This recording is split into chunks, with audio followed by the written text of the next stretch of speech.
Hi guys, good evening, and welcome back once again to the EdWord. And once again, like all the videos I have posted today, Friday, this is another delayed video where I will be uploading my review of the second episode of the hit show Evil on Paramount Plus. I recently uploaded my review for the season 2 premiere, which was actually about 2 or 3 weeks ago, but I, of course, am finally having a chance to catch up and watch it now, which is what I've been doing all day. So I just got done watching the second episode, and before I begin, of course, please be warned, there are spoilers to follow. So if you're not caught up on Evil like me, you may not want to keep watching or listening, as I will be discussing spoilers for the second episode here. And then my next review that will follow will be for the third episode, and then I'll be fully caught up and ready for this Sunday's newest episode. So let's get started, shall we? First and foremost, really loved the design and the look and the creepiness of Michael the Archangel. That thing was terrifying. You know, it's like, it looked like it didn't have teeth or a mouth, but you could tell, like, it was moving its mouth while it spoke, but it's like all the attached goo and shit was like moving with its mouth or something. It looked great. It looked awesome. I really, really liked it.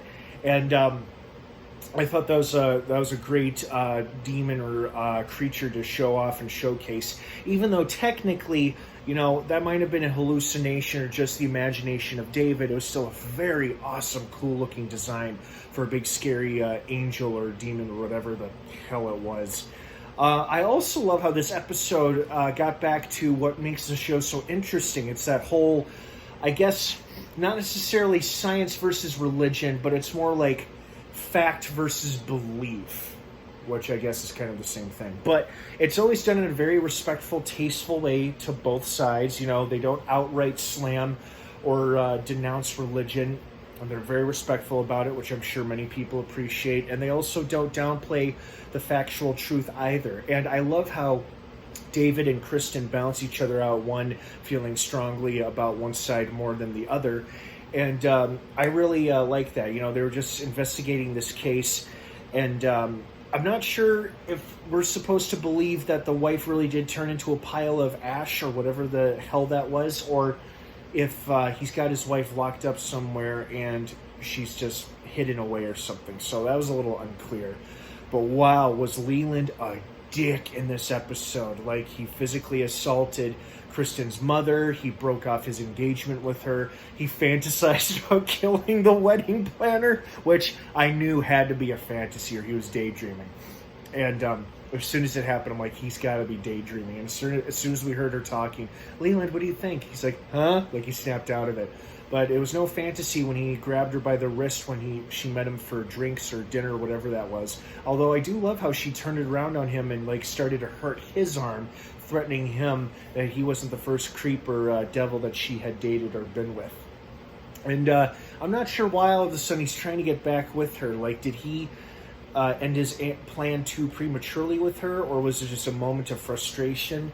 And then is it something related to do with what he's done with what he did with David by trolling him in the worst way possible? You know, if for him to become a priest, he has to take somebody's confession. Of course, it's Leland's confession.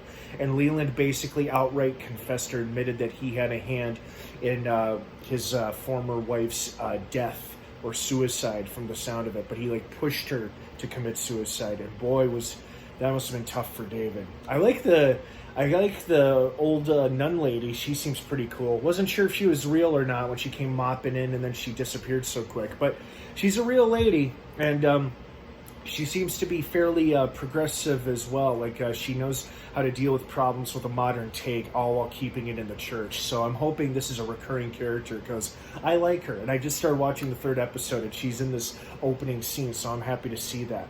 But overall, another solid episode. I love how they're not beating around the bush with Leland. You know, I don't know if he does have an overall plan, or if he's just out there to disrupt and try to ruin the lives of our trio of characters, or maybe there is some big plan that he's got in the works. Who knows? But it's sure as hell interesting, and it's definitely keeping me entertained and engaged as I believe it is for many of us, because we all like the show so much.